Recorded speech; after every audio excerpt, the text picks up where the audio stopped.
할렐루야. 오늘은 그리스도 테라피 11번째 시간으로 지성소 속죄소의 수혜자들이라는 제목으로 은혜를 나눌 때에 큰 축복이 임하게 되기를 축원합니다. 지성소는 속죄소에 뿌려진 피로 인해 안식을 경험하는 것입니다. 은혜마을교회가 왜 교회로 존재하고 여러분이 왜 하나님의 자녀로 존재하는가? 이유는 하나입니다. 우리의 허물과 죄를 덮으신 예수 그리스도의 십자가의 피, 그 보혈 때문에 그런 것입니다. 그러므로 됨과 함의 법칙입니다. 되었기 때문에 하는 것입니다. 우리가 그리스도인이 되었기 때문에 도덕적으로, 윤리적으로 선한 사람이 되는 것이지 이 순서가 바뀌면 안 되는 것이죠. 도덕적으로, 윤리적으로 선하게 살기 때문에 그리스도인이 되는 게 아니라는 것입니다. 우리가 십자가의 은혜를 경험했고 그리스도인이 되었기 때문에 도덕적으로, 윤리적으로 착하게 사는 것입니다. 이 됨과 함의 법칙입니다. 함과 됨의 법칙이 아니에요. 되었기 때문에 하는 것이라는 사실들. 오늘 여기 지성소에서 속죄소에 뿌려진 보혈을 경험한 사람이 등장합니다.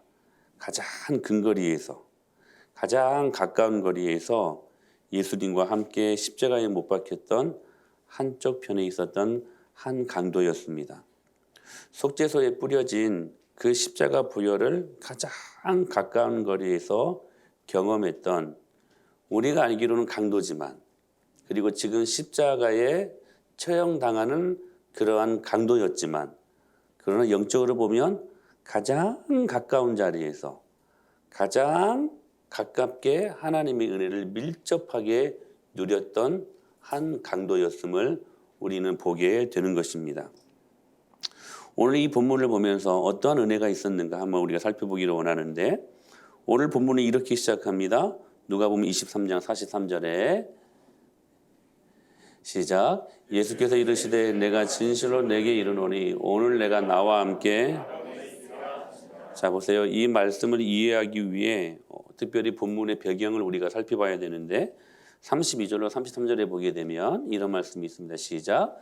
또 다른 두 행악자도 예수와 함께 끌려가니라. 해골이라 하는 곳에 이르러 거기서 예수를 십자가에 못 박고 두 행악자도 그렇게 하니 하나는 우편에 하나는 좌편에 있더라 라고 말씀하십니다. 예수님이 지금 두 강도와 함께 십자가에 못 박히시고 있는 것입니다. 십자가의 형은 여러분 잘 아시는 것처럼 아주 끔찍한, 너무나 끔찍한 형벌이기 때문에 가장 흉악한 죄를 지은 사람들만 처형을 당했습니다. 그러니까 우리가 액세서리로 뭐 이렇게 십자가 목걸이 액세서리용이 아니에요. 이 십자가는 아주 저주스러운, 아주 무서운 그러한 사형 형틀이었습니다. 그런데 예수님이 그 흉악범들 사이에서 그 흉악범들처럼 그들의 무리처럼 취급되어 죽으셨다는 사실입니다. 예수님을 너무나 인간들이 수치스럽게 만든 거예요. 너무나. 그냥 고통만 가한 것이 아니라 수치스럽게 만들었어요. 여러분, 수치심이 우리 인간들을 얼마나 여러분 절망하게 하고 어렵게 합니까? 그렇지 않습니까?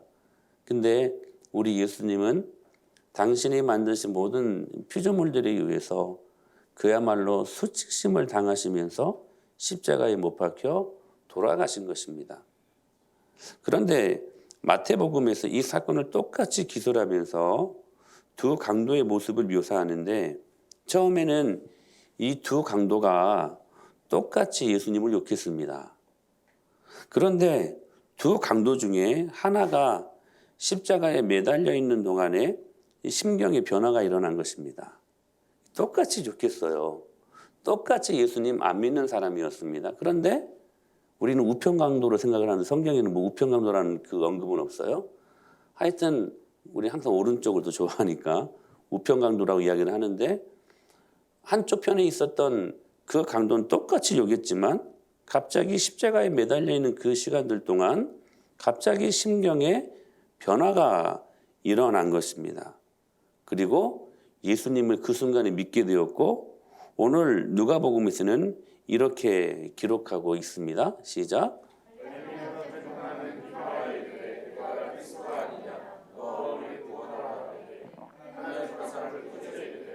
내가 동일한 정죄를 받고서도 하나님을 우리는 우리가 행한 일에 상당한 보응을 받는 것이 이에 당연하거니와 이 사람이 행한 것은 옳지 않은 것이 없느니라 하고 이르되 예수여 당신의 나라에 임하실 때에 나를 기억하소서. 내가 진실로 내게 이르노니 오늘 내가 나와 함께 낙원에 있으리라 하시니라. 여러분 보십시오. 다른 복음서에서는 똑같이 처음에는 예수님을 욕하고 안 믿는 사람이었습니다. 근데 어느 한 그 시점에서 이 한쪽편에 있었던 강도가 예수님을 믿게 되었고 그리고 오히려 예수님을 욕하고 있는 다른 편 쪽에 있는 그 강도를 향하여 지금 책망하고 있는 한편 강도의 모습을 우리가 보게 된다는 것입니다. 무엇 때문이었을까? 무엇이 한쪽 편에 있었던 그 강도의 심경을 변화시키고 있는 것이었을까? 무엇 때문이었을까? 여러분 무엇 때문이라고 생각하십니까? 저는 예수님께서 십자가에 달리셔서 제 일원으로 하셨던 말씀이 있거든요. 이 말씀이거든요. 시작. 예수께서 이르시되 자기들이 하는 것을 알지 못함이니이다 하시더라.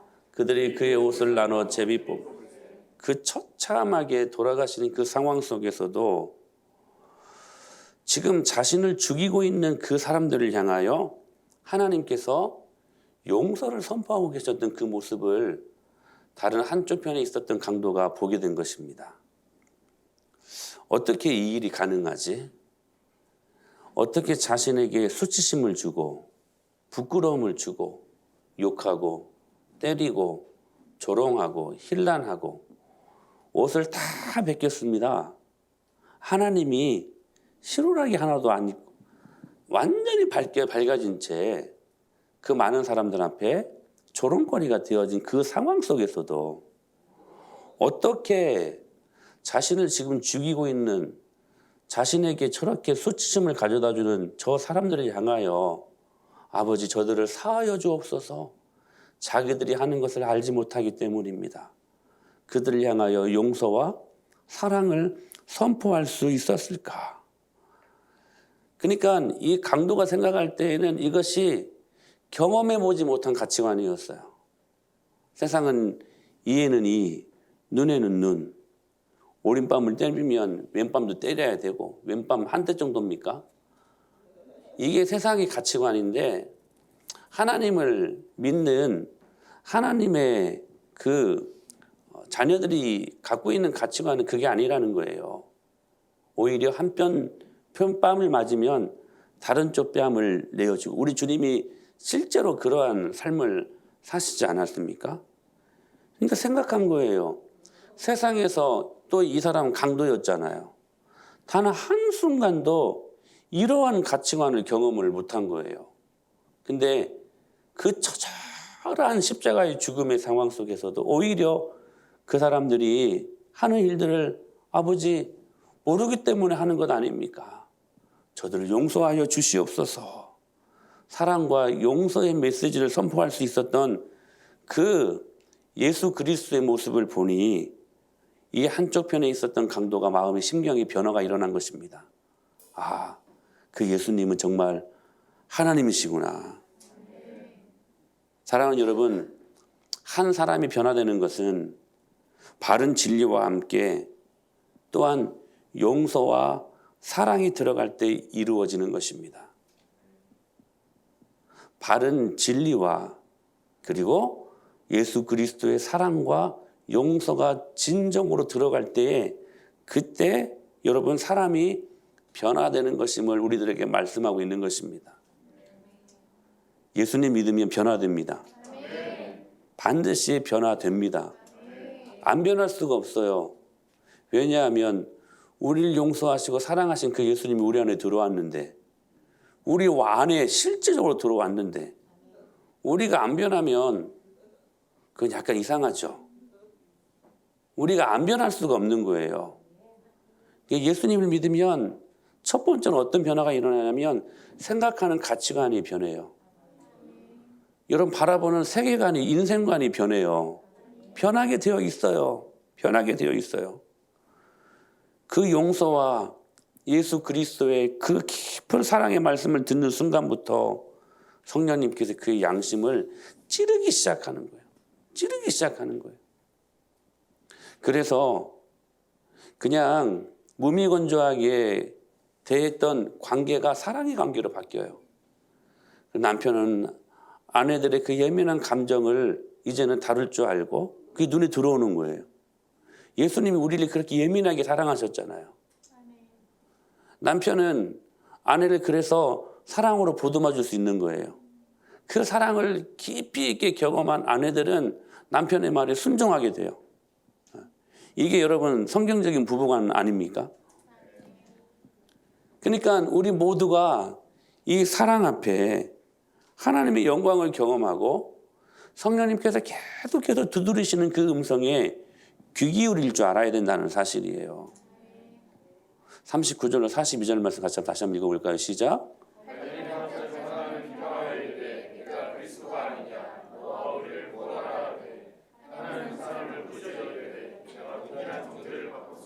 하나님을 두려워하지 아니하느냐?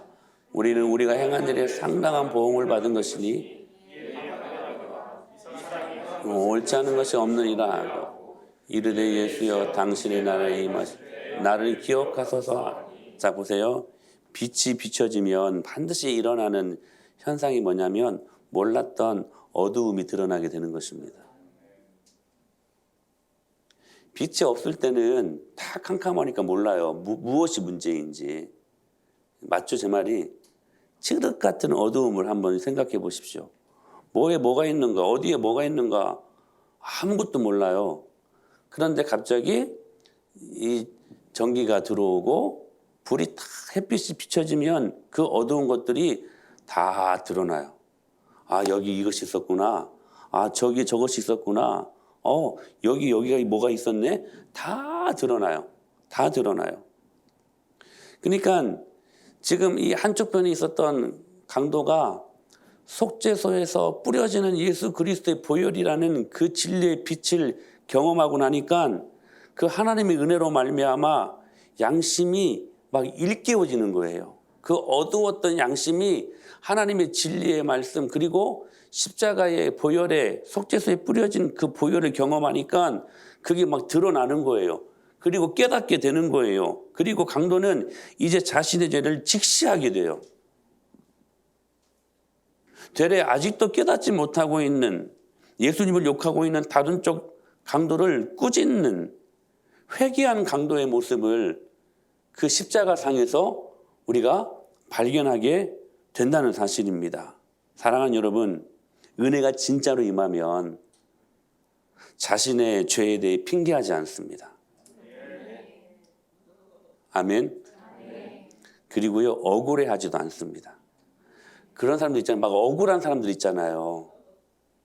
여러분, 진짜 은혜가 임하면 자신의 죄에 대해 핑계하지도 않고 억울해하지도 않습니다. 내가 정말 내 죄에 합당한 벌을 받고 있구나. 자기의 죄를 인정하게 된다는 사실이에요.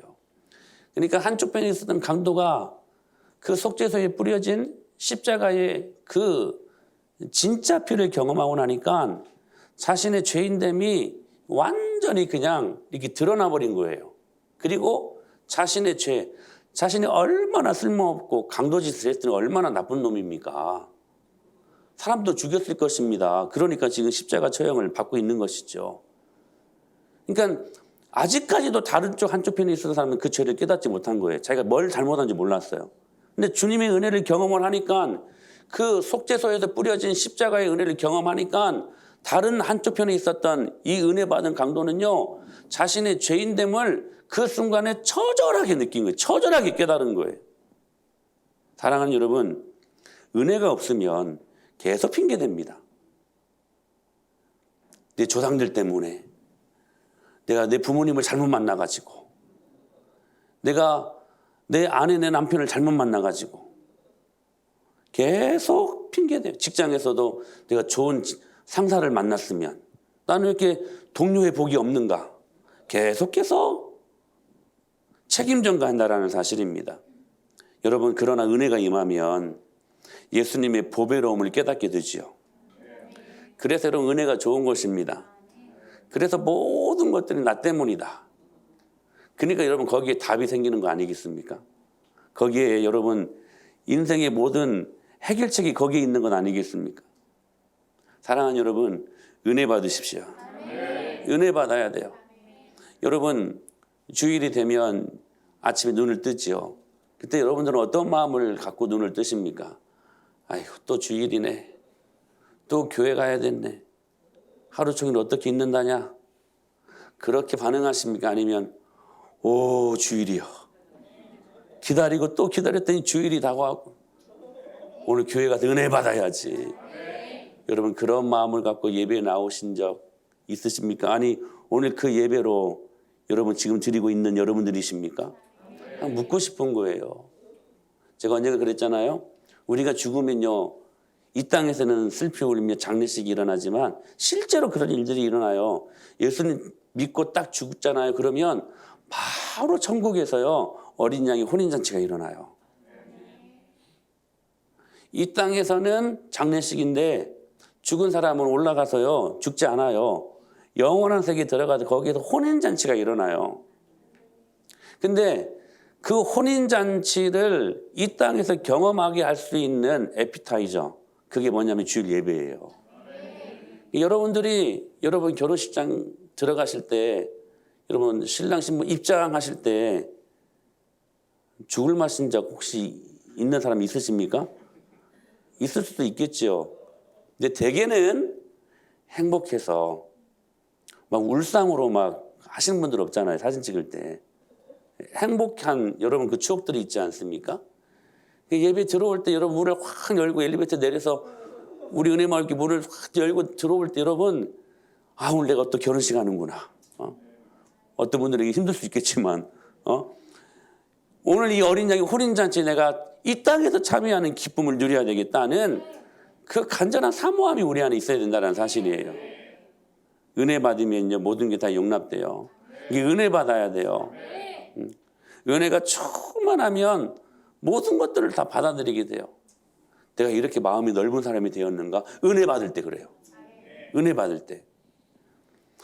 다른 한쪽 편에 있었던 그 강도와 함께 다른 모든 사람들은 예수님을 비방했지만 이 회개하는 강도는 예수님이 하나님의 아들인 것을 알게 됩니다. 그리고 이 강도는 마지막 힘을 짜내서 이렇게 회개하며 주님 앞에 간절히 구합니다. 이렇게요. 시작. 이르되 예수여 당신의 나라에 임하실 때 나를 기억하소서 하니 회개한 거예요. 예수님을 믿은 거예요. 은혜가 임하고 나니까 어떤 일들이 일어나냐면 영의 눈이 띄어져요. 이 강도가요, 당신의 나라, 천국, 하나님 나라에 눈을 뜬 거예요. 슬픔도 고통도 없는 영원한 기쁨이 있는 하나님 나라가 지금 이 강도의 눈에 보이기 시작한 거예요. 예수님을 믿은 것으로 끝나지 않고 하나님의 나라를 사모하는 모습으로 그 짧은 시간이지만 영적인 눈이 활짝 띄어서 이 한쪽 편에 있었던 강도가요, 하나님의 나라와 그 가치와 그 영광을 보게 되었다는 사실입니다. 사랑하는 여러분, 우리가 이 땅에서 치고 받고 지지고 볶고 아둥바둥 사는 것은 단 한 가지 이유 때문에 그렇습니다. 이 땅이 전부라고 생각해서 그런 것입니다. 여러분, 착각하지 마십시오. 우리 연수가요 70이요 강건하면 80입니다. 좀 많이 살아야 100살 삽니다. 유한한 인생입니다. 그러나 예수님 믿고 영생의 축복을 경험하는 자들은요, 영생을 은혜로 받은 사람들입니다. 여러분, 이 땅의 70년 80년의 삶을 전부라고 생각하지 마십시오. 그래서 이 땅에서 사는 삶을 아둥바둥 어떨 때 염려하고 때로는 지지고 볶고 치고 받고 그렇게 사는 이유가 바로 이것 때문이라는 사실이에요. 여러분, 이 땅의 삶이 절대로 전부가 아닙니다. 여러분, 저는 여러분들이 오늘 이 예배 시간에 영의 눈이 띄어질 수 있게 되길 축원합니다. 영의 눈이 열리면요, 이 땅 너머에 하나님 나라가 보이기 시작해요. 그래서 나쁜 짓만 했던 그였지만, 이 강도였지만 그 죽음 문턱 앞에서 보이지 않는 하나님의 나라가 드디어 보이기 시작한 거예요. 제가 언젠가도 말씀드렸었죠. 여러분, 하나님 보시기 이 세상과 저 하늘나라는요, 커튼 하나 차이예요. 이 땅에서 하나님이 보실 때요, 하나님이 다 하나님의 나라의 개념이거든요. 이 땅에서 막 지지고 볶고 막 치고 받고 싸우는 것과 여러분, 이 커튼 한 장 딱 열어제끼면 이 영원한 세계에서도 하나님의 나라가 얼마나 편만하게 임하는지 몰라요. 근데 우리는 여기의 세계만 있는 줄 알잖아. 여러분, 하나님이 이 커튼 딱 열어제끼시면 영원한 세계가 있음을 여러분 영적인 눈으로 볼 수 있게 되길 축복합니다. 그 나라를 사모하셔야 돼요. 그래야 이 땅에서도 그 나라처럼 살 수 있어요. 이 땅이 전부라고 생각하면 재미없어. 그러나 우리의 모든 것이 저 하늘의 가치에 있음을 알고 영원한 세계에 있음을 알고 저 하늘을 사모하며 사는 사람들은요, 이 땅에서도 그 하늘나라를 살 수 있다니까. 그래서 믿음의 선조들은 이 땅에 소망을 두지 않았어요. 왜냐하면 이 땅은 끝나니까. 유한한 거니까, 썩어질 것들이니까. 누가 썩어질 것을 여러분 생명을 거는 사람이 있겠습니까? 어리석은 사람들이지. 믿음의 선조들은 이 땅에 소망을 두지 않고 늘 하나님 나라에 소망을 두며 살았다는 사실이에요. 그 가치관이 모든 이 땅에서의 아픔과 고통, 문제를 해결할 수 있는 능력이 된 것입니다. 그래서 믿음의 선배들은요, 여러분, 저 하늘을 사모하면서 이 땅의 수많은 고통과 이 땅의 수많은 모든 문제들을 여러분 믿음으로 이겨내며 살 수 있었다는 사실이에요. 그래서 초대교회 성도들의 별명이 뭐였다고요? 걱정 없는 사람들이었대요. 그게 하늘을 사모하며 하늘을 기대하며 사는 사람들의 모습이라는 거예요. 여러분, 예수님 안에서 죽으면 절망이 아닙니다. 그건 소망입니다. 제가 장례식장에 가서 설교할 때마다 그 예화를 들지요. 여러분, 10달 동안 이 엄마 뱃속에 있는 아이와 엄마의 그 생명을 연결해 주는 게 뭡니까? 탯줄 아닙니까? 그 탯줄 때문에 영양분이 공급이 되어서 10달 동안 이 배 안에서 아기들이 사는 것입니다. 근데 아이들이 계속 이 배 안에서만 살면 돼요? 안 돼요? 안 되죠. 물론 고귀한 생명이지만 그러나 더 나은 생명을 경험해야 되지 않겠습니까? 그게 뭡니까? 이 땅에 출생하는 것입니다. 그러기 위해 반드시 제거되어야 할 게 뭡니까? 탯줄이에요. 탯줄이 끊겨야 더 나은 생명을 얻을 수 있는 거예요. 탯줄이 끊길 때에 그 아이는 나 이제 죽었구나. 그렇게 생각하겠지만 안 그래요. 오히려 더 나은 생명을 얻는 것처럼 예수님 믿고 죽는 죽음은 그래서 절망이 아니라는 거예요. 인생의 탯줄이 끊겨야 더 나은 영생의 선물을 경험할 수 있기 때문에. 그러니까 예수님 믿고 죽는, 예수님 안에서 죽는 신자들의 죽음은 그래서 절망이 아니에요. 물론 슬퍼할 수 있죠. 상당한 시간 동안 못 보니까 눈물 흘릴 수 있죠. 근데요, 과도히 슬퍼할 수 없어요. 왠 줄 아세요? 우리 다시 만나기 때문에 그래요. 지금 이 강도가요, 이렇게 말을 하는 것입니다. 예수여, 당신의 나라에 임하실 때 나를 기억하소서. 그러니까 이 순간에 이 강도가 영원한 나라의 주인이 예수 그리스도시라는 사실들을 믿음의 눈으로 지금 보고 그리고 입으로 시인하고 있었다는 사실입니다. 그래서 여러분, 구원은 내가 주님을 안다고 하는 게 아니라 주님이 나를 안다라고 말하는 거예요. 여러분, 주님이 나를 기억하시면 그걸로 끝납니다. 강도가 그 원칙을 깨달은 거예요. 주님이 선물로 주시는 그 구원의 은혜를 그는 강구했습니다. 그리고 그 구원의 은혜가 여러분 오늘 우리에게도 동일하게 있음을 믿습니다. 밑에 있는 군중 뭐라고 말합니까? 네가 왕이면, 네가 구세주라면 그 십자가에서 내려와 스스로를 구원해봐라. 여러분, 그 십자가 밑에 그 힐난하며 조롱했던 그 군중들의 목소리가 혹 우리들의 목소리 아니었습니까? 내가 믿는 하나님, 당신 정말 하나님이라면 내가 기도한 대로 좀 응답 좀 주십시오 라고 말했던 그 모습들과 어찌 보면 똑같지 않습니까? 그러나 하나님은, 여러분 기억하십시오, 우리 마음대로 조정되시는 분이 아니십니다. 하나님은 하나님이시고 우리는 피조물이에요. 하나님이 우리를 조정하시는 분이 되어야 되지, 우리가 어떻게 하나님을 조정하는 사람들이 될 수 있는 것입니까? 우리가 하나님의 선한 도구가 되어야 되지, 우리의 안위와 우리의 축복을 위해서 하나님을 신앙의 도구화해서는 안 된다는 사실이에요. 그런데 오늘날도 그렇게 기복주의에 매몰되어 가지고 그렇게 인생을, 신앙생활을 하는 사람들이 얼마나 많은지 모른다는 거.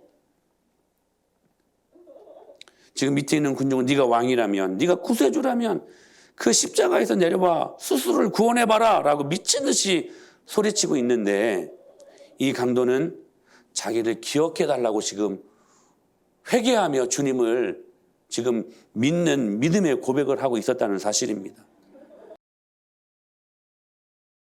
이 강도는 밑에 수많은 사람들이 힐난하고 조롱하는 절대 다수의 그 말에 절대로 휘둘리지 않았습니다. 여러분, 어느 시대든 예수님 안 믿는 사람이 더 많습니다.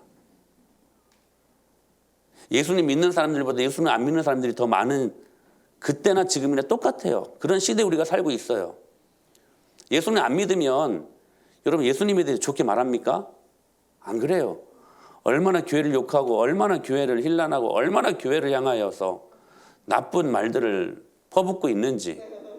그럼에도 불구하고 절대 다수가 예수님을 욕하고 교회를 욕한다 할지라도, 여러분, 우리는 그 모든 말들에 휘둘려서는 안 됩니다. 휘둘려서는 안 돼요. 이 강도가 휘둘리잖아. 밑에서는 계속 예수님 욕했어요, 절대 다수가. 그런데 이 한쪽 편에 있었던 강도는 그 말에 휘둘리지 않았어요. 세상 소리와 세상 정보에 자신의 귀를 빼앗기지 않았다는 사실입니다. 사랑하는 여러분, 중요한 게 이거예요. 믿음으로 십자가에 달리신 예수님을 자신의 구주로 판단하고 확신하니까, 이게 중요해. 다른 소리가 들리지 않아. 그러니까 그 인생이 쉬워, 편해, 단순해. 우리 그러한 인생을 살 수 있게 되길 축복합니다. 예수님을 믿으면서도 다른 소리에 민감해가지고 막 이거 맞는가 틀리는가 이렇게 해야 맞나 막 염려하고 막 갈등하고 고민하고 번뇌하고, 여러분 힘들다니까요. 다시 말씀드립니다. 여러분, 이 강도가요, 십자가에 달리신 예수님을 자신의 구주로 판단하고 확신하니까 다른 소리가 들리지 않았어요. 이게 하나님 나라를 사는 사람들의 두드러진 특징입니다. 여러분, 우리가 왜 불안해하고 왜 염려하고 걱정하는 줄 아십니까? 여러분, 이거 회개하셔야 돼요. 확신하지 못하니까 그래요. 확신하지 못하니까. 이 확신이 얼마나 중요한 줄 몰라요. 내가 구원받았다는 확신, 내가 용서받았다는 사죄의 확신, 내가 하나님의 인도를 경험한다는 인도의 확신. 아멘. 내가 하나님의 기도 응답을 경험하는 사람들이다. 기도 응답의 확신. 확신하지 못하니까 힘든 거예요. 여러분, 예수님을 믿고 사는 것만큼 우리는 행복합니다. 반대로 예수님을 믿지 못하는 것만큼 불행한 인생이 없어요.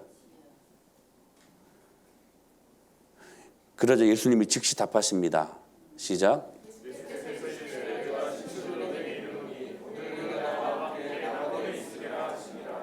내가 진실로 내게 이르노니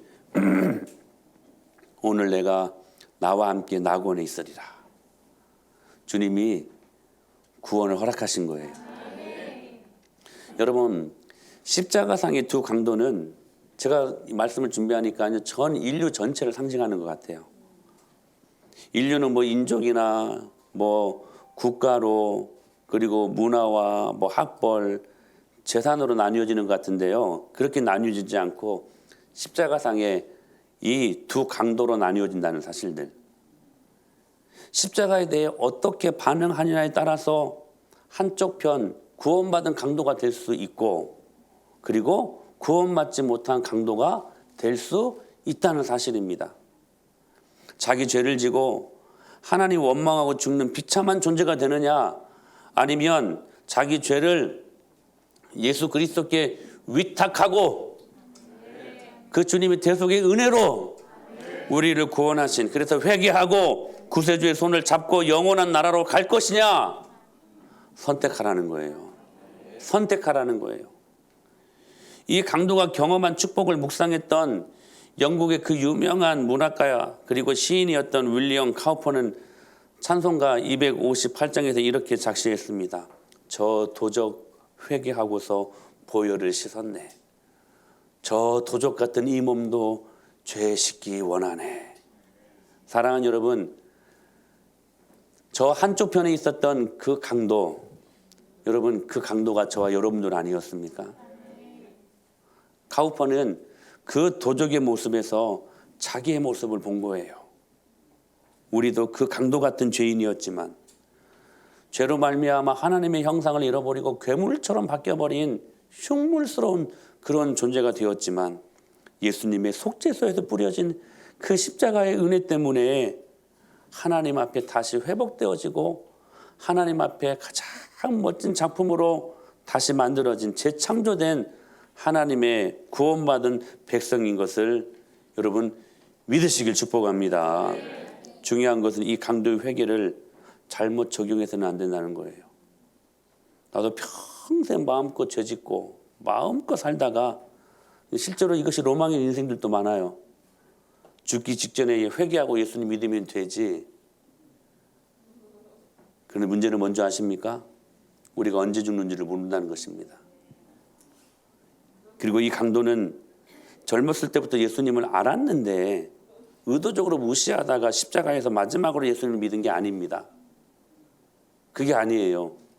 시점이 그래요. 십자가에서 그는 예수님을 처음 만난 거예요. 처음 복음을 접한 거예요. 그러므로 여러분, 그는 마지막으로 온 기회를 붙잡은 것이 아니라요. 여러분, 이게 오늘 말씀의 포인트야. 처음 기회를 붙잡은 거예요.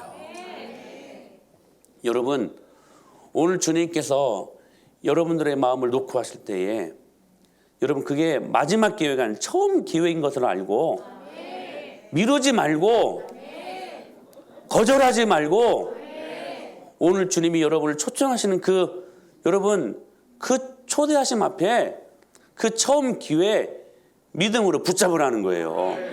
믿음으로. 여러분, 하나님은 공평하신 분이십니다. 여러분에게 처음 복음이 들려지는 순간이 바로 예수님의 손을 붙잡을 때라는 사실들. 오늘 아직도 여러분 한번 점검해 보세요. 다 저를 봐요. 다. 중요한 게 뭐냐면 오늘 아직도 예수님을 안 믿는 분들이 계신다면 오늘 지금 처음 예수님의 복음을 듣고 있다면 여러분 기억하십시오. 오늘이 예수님을 만나야 되는 절체절명의 순간입니다. 믿음으로 반응하십시오. 그 주님 만나십시오. 많은 믿음의 선배들이 그 주님을 만났습니다. 근데 이 강도는 그렇게 예수님 믿고 바로 천국에 갔습니다. 근데 우리는 그 예수님 만나고 상당한 시간들 동안 우리 인생을 살게 되어 있습니다. 여러분, 이 강도에게 아쉬움이 뭔지 아십니까?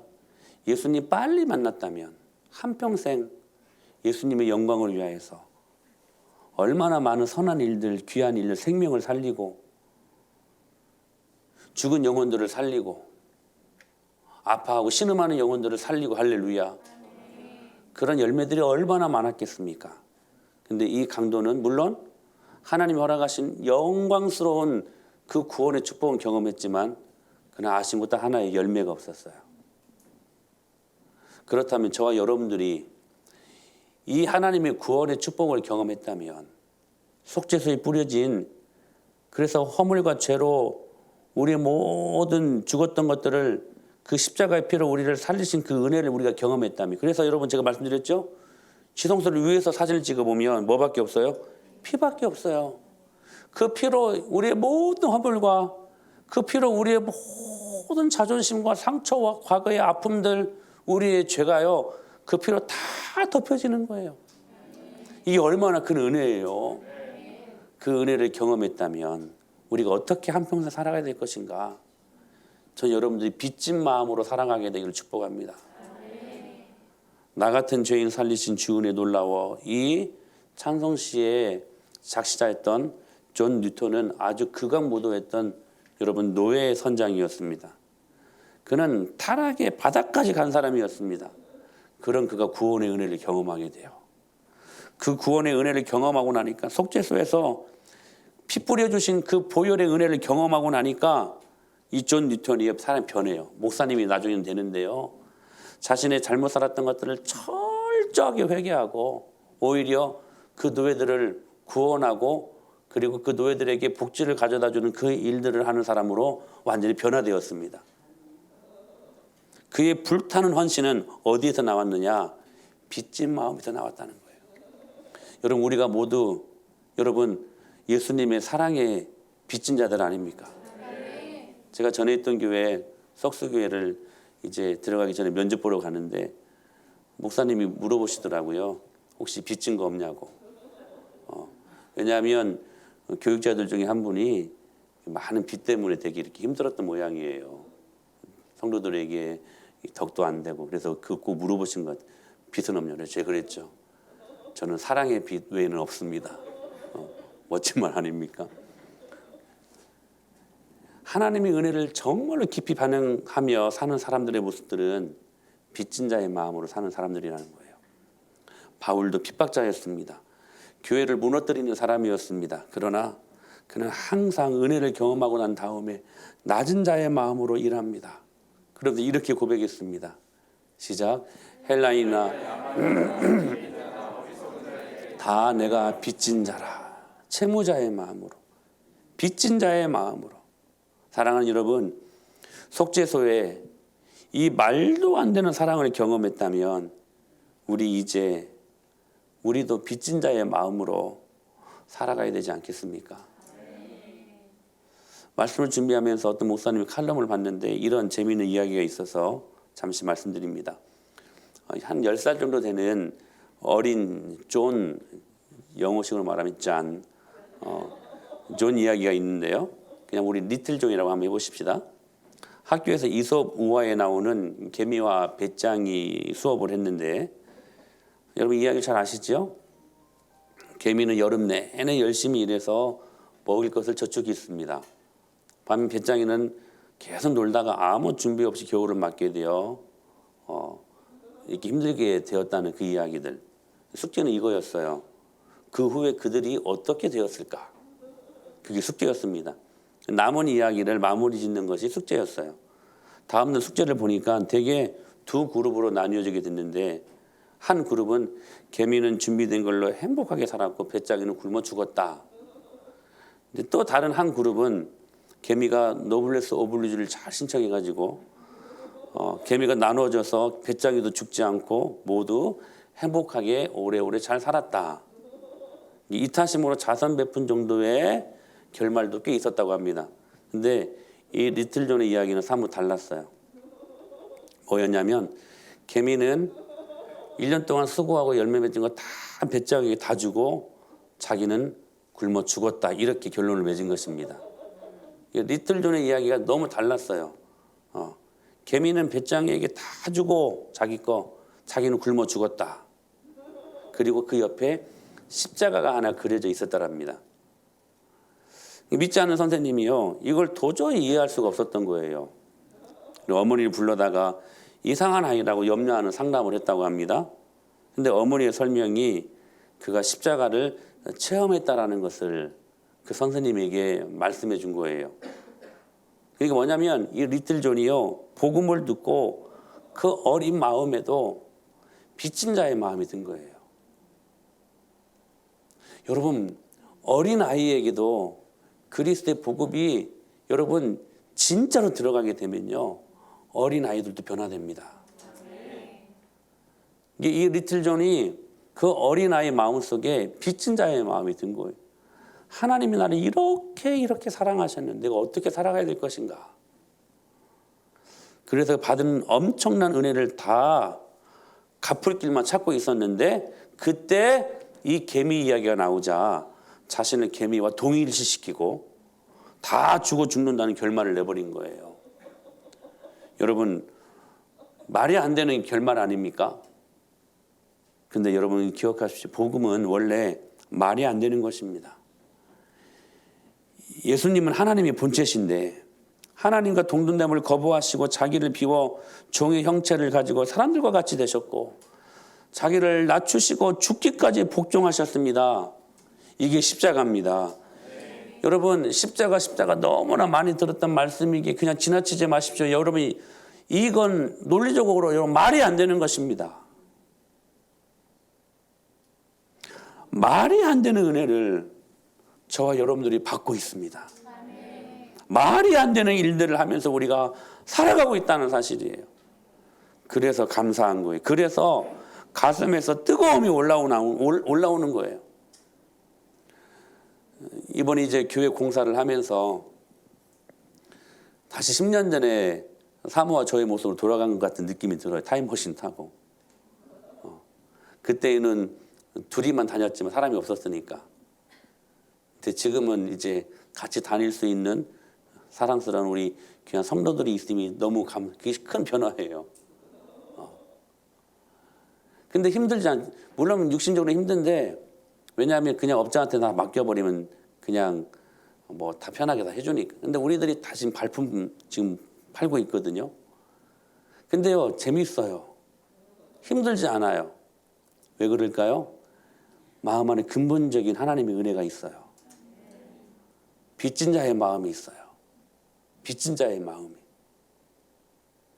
사랑하는 여러분, 바울은 평생 속죄소에서 받은 한량없는 그 그리스도의 사랑에 빚진 자의 마음으로 살았습니다.